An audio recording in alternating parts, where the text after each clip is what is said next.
Hi, this is Pastor John Yenchko, and on this YouTube channel I'm reflecting back on what I would say to my younger self over 40 years ago when I was just beginning ministry. And one thing I would comment on is that I've seen over the years that the crazy, busy, exhausted pastor who's running around like a chicken with his head cut off, and the lazy pastor both have the same problem. Neither one of them knows what they're supposed to be doing. Neither one of them is compelled by a centered heart out of the gospel. You know, in the business world, they often are concerned that the team has lost their sense of the core values that are compelling them. And we would say that there are certain biblical dynamics that need to be compelling in our ministries and in our lives so that we know what we're supposed to be doing as ministers of the gospel. Jack Miller and I often used to discuss these biblical dynamics, or some people call them core values, as he was writing his great book, Outgrowing the Ingrown Church. And Jack used to say that there are certain dynamics that need to be driving us forward. And I would urge any young pastor not only to read that book, but to consider several of these dynamics, which I'm going to do with you. I'll state 4 of them and then reflect on the first one for just about 3 minutes with you. And then in subsequent videos, I'll talk about the others. But here they are. 4 biblical dynamics. Number 1, gospel-driven ministry. Number 2, kingdom-centered, frontline, prevailing prayer. Number 3, pace-setting leadership.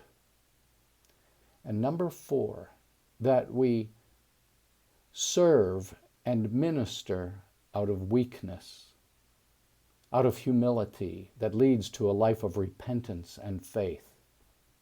Now, the first one is so precious and so central. It's what we call gospel-centered ministry.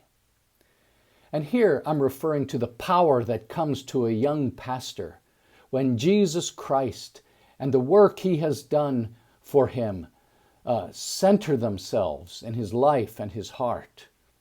And when Jesus is at the center, when Jesus becomes so precious to you and what he's done for you has become so central to who you are, you know what happens? Your fears begin to shrink. And I would say to any pastor, there's lots of fear in ministry, isn't there? There's fear of people's opinions, the fear of man. There's fear of failure. But when Christ is at the center of our character and our emotions, having mingled deep with the dynamics of our heart, then Jack Miller says, when we get the gospel to the depth of our souls, it becomes the dominant power in our lives. And he quotes Charles Spurgeon, who writes, "Personally, to me, the gospel is something more than a matter of faith. It has so mingled with my being as to be a part of my consciousness, an integral part of my mind, never to be removed from me."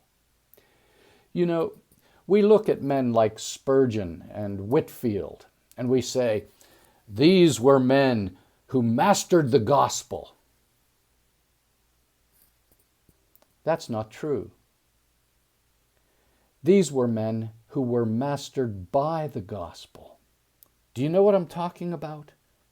It's only when the person of Jesus becomes so precious to me, and the work of Christ has come and burned away my massive self-preoccupation, my self-centeredness, that then that purifying work of Christ has an effect on the church through me to the church and overflows into the world. So listen carefully. When we pay attention, again, I'll say to men like Whitefield and Spurgeon and Luther and Calvin and Jonathan Edwards, what we see is that the crucial dynamic in their life is the way that they related to the gospel.